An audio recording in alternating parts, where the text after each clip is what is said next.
ये सही है, गलत है, आप बताइए, because you have taken the UPSC exam also, आप जनरल कैटेगरी मैं के जनरल में स्टूडेंट। था। हाँ। मेरा रैंक 384 था और मेरे हॉस्टल के मेरे दोस्त जिनका रैंक 415-20 था वो सब आईपीएस आईएएस बन के अभी बहुत सीनियर पोजीशंस में हैं और हाँ। मैं ग्रुप बी सर्विस मुझे मिली थी लास्ट में, CSS. So in a way I can say I have seen this. इसके बाद भी मैं रिजर्वेशन के फेवर में रहता हूँ in as far as the policy is concern. देखिए, reservation as a policy has to be there on caste की इकोनॉमिक बेसिस पे, इस पे भी डिबेट होता है, व्हाट डू यू फेवर इस पर? हाँ। देखिए, रिजर्वेशन कास्ट पे भी होना जरूरी है, इकोनॉमिक क्राइटेरिया कुछ एक्सटेंट तक उसमें हो तो अच्छा है, लेकिन ये बात सही है कि रिजर्वेशन सिस्टम जो हमने रखा है पिछले कई सालों में उसमें लूप होल्स बहुत ज़्यादा है। जैसे कि ये मामला आप बता रही हैं, मैं आपको कुछ एग्जांपल देके समझाता हूँ। इस पे अप्लाई होगा या नहीं मुझे नहीं पता, पर आप समझ पाएंगे कि क्या मसले हैं, और मैं यूपीएससी को ध्यान रख के बात करता हूँ जी। एससी एसटी कैटेगरी में रिजर्वेशन मिलता है, उसमें क्रीमी लेयर नहीं है। सुप्रीम कोर्ट ने 2004-05 में एक फैसला दिया था एम नागराज के मामले में, जिसमें यह कहा था कि जब प्रमोशन हम देंगे एससी एसटी में तब हम इस बात को इंश्योर करेंगे कि प्रमोशन क्यों दे रहे हैं। So in a way they introduce the concept of creamy layer in promotions in SC ST. Otherwise वहां अभी क्रीमी लेयर नहीं है। इसका मतलब क्या है? मैं एससी एसटी आरक्षण का समर्थक हूं, क्योंकि मैं जब ये बात बोलूंगा तो फिर बहुत क्लिप्स कटेंगे और लोग गालियां भी देंगे मुझे इसके बाद, पर मैं उनसे पहले तैयार रहता हूं। अब मैं इतना अभ्यस्त हो चुका हूं कि मुझे फर्क पड़ना बंद हो गया उसका। The truth has to be there. Absolutely. मैं एक ऐसी फैमिली को जानता हूं पर्सनली जी। जिसमें फादर आईएएस थे, मदर भी एक बहुत बड़ी पोजीशन पर थी, 3 बच्चे, तीनों सिविल सर्वेंट्स हैं, या आईएएस हैं या आईपीएस हैं, उनके स्पाउसेस भी आईएएस आईपीएस हैं। हाँ, कन्वीनियंट। अब मैं ये नहीं समझ पा रहा कि इस फैमिली को, अगली जनरेशन को एससी एसटी का रिजर्वेशन क्यों मिलना चाहिए। मैं नहीं समझ सकता। इनको मैं हमेशा कहती थी ये जेनेटिक सिविल सर्वेंट्स होते हैं। हो सकता है, मतलब यहाँ तक कि जो हमारे कुछ दोस्त एससी एसटी रिजर्वेशन के बहुत समर्थक हैं भी, बहुत पॉपुलर लोग हैं, अच्छे चिंतक हैं, जब बंद कमरे में मेरी उनसे बात होती है और मैं उनसे पूछता हूँ कि यार मुझे आर्गूमेंट दो, अगर आपके आर्गूमेंट में दम है तो मैं मान लूंगा, मुझे कोई दिक्कत नहीं है। क्योंकि पब्लिक डोमेन में आर्गूमेंट ये चलता है कि कई हजार साल का पिछड़ापन है, कई पीढ़ियां लगेंगी बराबर करने में। तो मैंने उनसे पूछा, मैंने कहा देश में 8% करीब एसटीज हैं, 16% एससीज हैं। 8% का मोटा मोटा मतलब होता है लगभग, आप मान लीजिए 11 करोड़ के आसपास, और 22 करोड़ एससी हैं, 33 करोड़ की आबादी है।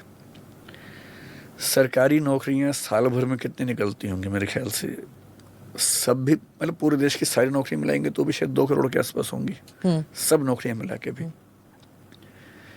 इनमें से एससी एसटी की जो भागीदारी है, अगर हम 24% मान लें दोनों मिला के, वैसे तो 22.5% अभी है, तो भी ये 40-45 लाख होगी मैक्सिमम। इस 45 लाख में 33 करोड़ में से कौन लोग आए कौन ना आए, ये हमें सोचना होगा। जब हम रिजर्वेशन दे रहे हैं तो साइंटिफिक होना चाहिए, लॉजिकल होना चाहिए। एक फैमिली जिसमें आईएएस कुछ लोग बन चुके हैं, अगली पीढ़ी में बन चुके हैं, उसकी अगली पीढ़ी को भी आईएएस का आरक्षण मिले, क्या इससे अच्छा ये नहीं है कि उसी समाज के वो लोग जो दूर गांव में हैं, स्कूल नहीं मिला जिनको, बड़ी मुश्किल से पढ़े, उनको फ़ायदा मिले। हम एक कम्युनिटी को सेंटर में लाना चाहते हैं, एक कम्युनिटी को अपलिफ्ट करना चाहते हैं, मेन स्ट्रीम में लाना चाहते हैं, या उसके कुछ परिवारों को बार बार पावर देना चाहते हैं। पर एक एलिटिज्म है। जैसे हिंदू समाज में पहले था कि भाई कुछ वर्ण या जातियां सेंटर में हैं, बाकियों को पीछे रखा गया तो उनको आरक्षण दो। अब उन समुदायों में कुछ परिवार ऐसे हो गए हैं, वो एलिट्स हैं, और वो एलिट्स कभी नहीं चाहेंगे कि आरक्षण उनके हाथ से निकले, तो उन्होंने अपनी पूरी कम्युनिटी को फील भी करवा दिया, समझा भी दिया कि ये आरक्षण छीनना चाहते हैं। जबकि सच ये है, मैं तो बहुत मुखर तरीके से बात कहता हूँ कि एससी एसटी में भी क्लासिफिकेशन होना चाहिए जैसे ओबीसी में होता है। अभी सुप्रीम कोर्ट में शायद कोई फैसला ऐसा है, या आपने शायद सुना होगा कि एक कमीशन है, रोहिणी कमीशन, उसकी रिपोर्ट सबमिट हुई है अभी हाल ही में, अभी आई नहीं है सामने पब्लिक डोमेन में। मेरा ख्याल है कि रोहिणी कमीशन की रिपोर्ट आने के बाद सब क्लासिफिकेशन इन SC/ST, जो कि सुप्रीम कोर्ट ने खारिज किया है कई मामलों में, सरकार शायद उसको लाएगी। इस तीसरे टर्म में मेरे ख्याल से सरकार का इरादा ये होगा। आरक्षण कम तो कर नहीं सकते हैं, सोचना भी मेरे ख्याल संभव नहीं होगा, शायद ज़रूरत भी नहीं है उसकी, पर आरक्षण रैशनलाइज हो, उसमें रीजनेबिलिटी हो, ये ज़रूरी है और ये होगा। अब ये जो केस आप बता रही हैं ये OBC आरक्षण का है। OBC और EWS के आरक्षण में कितने बारीक पेच हैं, अगर आप सुनेंगे तो आप दंग रह जाएंगे। इस देश में EWS का आरक्षण कोई भी ले सकता है, आप भी ले सकती हैं, मैं भी ले सकता हूँ। OBC में क्या पेच है कि OBC में एक क्रीमी लेयर का कंसेप्ट है, इंदिरा साहनी केस 93 में जजमेंट आया था, उसमें इंट्रोड्यूस हुआ था। अब नियम ये है कि अगर आप OBC से हैं पर क्रीमी लेयर में, तो you will be treated as general. इससे बचना होता है। मैं ऐसे कुछ बचना होता है। हाँ, सही बात है। देखिए इतना डिफरेंस है। If you are in general category you have to be in first 75 ranks to be IAS। If you are in OBC, you can become IAS on 400 rank almost. So there is a huge difference. इसलिए अगर किसी के पास scope होता है तो वो कोशिश करता है जी, कि मैं बन ही जाऊं। जी। मैं पिछले 25 साल में केवल एक ऐसे दोस्त को जानता हूं जो OBC में था, पर उसने OBC आरक्षण लेने से मना कर दिया। ये कहेगा कि मुझे बचपन ठीक मिला, पढ़ाई ठीक मिली, why should I take reservation. ऐसे भी लोग हैं। जैसे एक रूल ये है कि अगर आपके फादर या मदर क्लास 1 जॉब में हैं तो आप OBC नहीं हो सकते, you get into creamy layer. आपके दोनों पेरेंट्स ग्रुप B में हैं तो भी नहीं हो सकते हैं, लेकिन ग्रुप C ग्रुप D में हैं, इनकम चाहे 8 लाख से ज़्यादा हो तो भी आप OBC में रहते हैं। अब सरकारी नौकरी वालों ने मेरे ख्याल से एक खेल खेला होगा कि भाई उनकी इनकम ज़्यादा है, उनके बच्चे OBC में क्यों ना आए। तो एक नियम बनाया गया कि जो B और C कैटेगरीज में हैं, C और D में, उनके बच्चों को हम OBC में रखेंगे चाहे इनकम ज़्यादा हो जाए। 8 लाख की लिमिट अभी है वैसे। फिर एक और खेल खेला गया, agricultural income will not be counted to see whether this person comes in creamy layer और नॉट। बहुत सारे सिविल सर्वेंट्स जो करप्शन का रास्ता चुनते हैं वो एग्रीकल्चरल इनकम शो करते हैं बड़े पैमाने पर। बिल्कुल। अब देखिए पेज क्या है, OBC में जो कैंडिडेट है उसकी अपनी इनकम काउंट नहीं होती है, केवल पेरेंट्स इनकम काउंट होती है। EWS में सबकी इनकम काउंट होती है 39 में।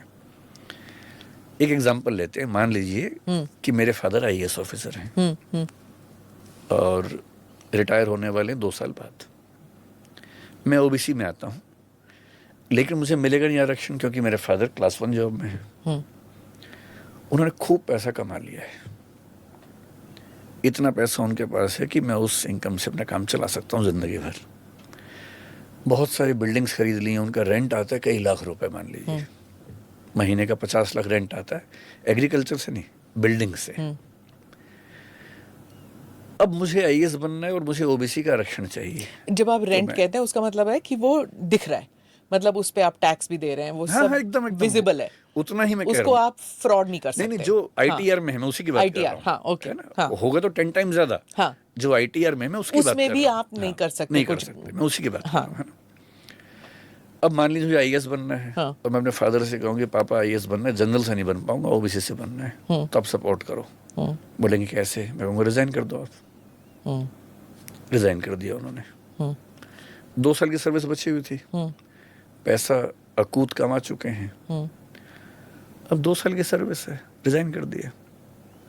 जैसे रिजाइन किया, अब मुझ पर ये सीमा लागू नहीं होती कि मेरे फादर ग्रुप 1 जॉब में है। लेकिन अब क्या लागू होता है?